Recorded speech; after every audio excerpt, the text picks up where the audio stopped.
आप किसी मंदिर में जाते हैं, किसी भी मंदिर में जाते हैं, जाने के बाद में आप देखते हैं वहाँ किसी देवता की मूर्ति रखी रहती है, और देवता की मूर्ति रखी रहती, वो मंदिर के अंदर जैसे ही आप एक क्षण के लिए जाते हैं, खूब लंबी लाइन लगी रहती है, और वहाँ जाकर के जब मूर्ति के सामने एक क्षण आपको दर्शन करने को मिलते हैं, और बाद में 10 लोग आपको धक्का देके हटा देते हैं, पुजारी भी 1 मिनट में खसको करके पास हो जाते हैं। तो भी सोचा है उस एक क्षण में क्या आनंद मिलता है, क्या खुशी मिलती है, क्यों मिलती है, क्यों अच्छा लगता है, एक क्षण के दर्शन से क्या अच्छा लगता है, सोचो ना, इसके ऊपर विचार करो। दूसरा, कुछ दिनों बाद में फिर अगर आपको किसी ने पूछा वो दर्शन करने चल रहे हो क्या, तो आप तुरंत खड़े हुए थे, हाँ चलते हैं। जहां पे जाने के बाद में आपको अच्छे से खड़े रहने को भी नहीं मिला, जहां पे जाने के बाद में आपको 10 धक्के मिले, वहां जाने के बाद में भी फिर आप जाने को तैयार हो जाते हो, क्यों? यानी वहां शरीर का कंफर्ट, वहां शरीर की सुविधा, वहां शरीर को कुछ अच्छा लगे, ऐसा कुछ भी नहीं था, कुछ भी ऐसा नहीं था जहां आपको खूब आराम से मिला हो, कोई रिलैक्सेशन मिला, कुछ नहीं था। फिर अच्छा किसको लगा, आराम किसको आया, आनंद किसको मिला? आनंद आपकी आत्मा को मिला। उस देवता के जैसे दर्शन किए, आपके आत्मा को आनंद मिला, आपके आत्मा को खुशी मिली, आत्मा को प्रसन्नता मिली, आत्मा को अच्छा लगा।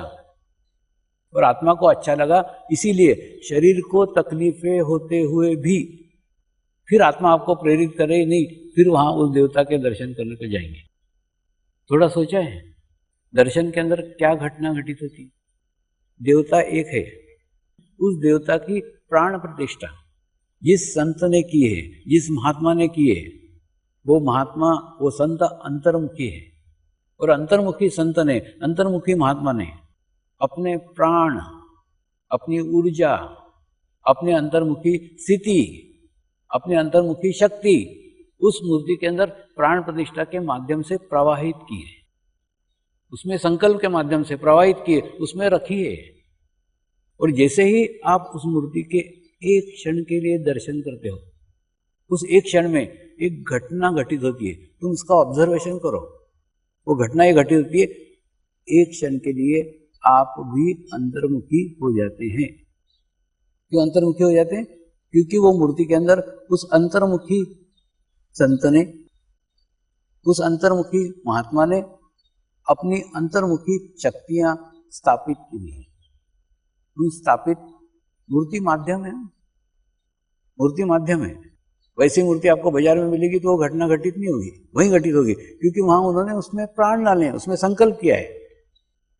तो एक क्षण के लिए आप अंतर्मुखी जाते हो और आप आपके आत्मा के करीब पहुंच जाते हो, आप आपके आत्मा के पास पहुंच जाते हो।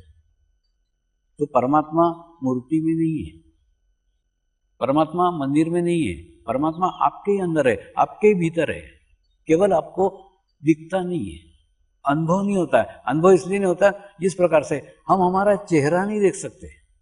हमको अगर हमारा चेहरा देखने का है तो हमको मिरर की आवश्यकता लगेगी, आईने की आवश्यकता रहेगी। जब आईना रहेगा तो हमको हमारा चेहरा दिखेगा। ठीक उसी प्रकार से जब तक हमको कोई अंतर्मुखी नहीं करता, जब तक हमको कोई हमारे आत्मा तक लेके नहीं जाता, तब तक आत्मा का एहसास हमको नहीं होता। और जैसे ही मूर्ति के सामने एक क्षण के लिए जाते हैं, हम अंतर्मुखी हो जाते हैं, हमारे अंदर का परमात्मा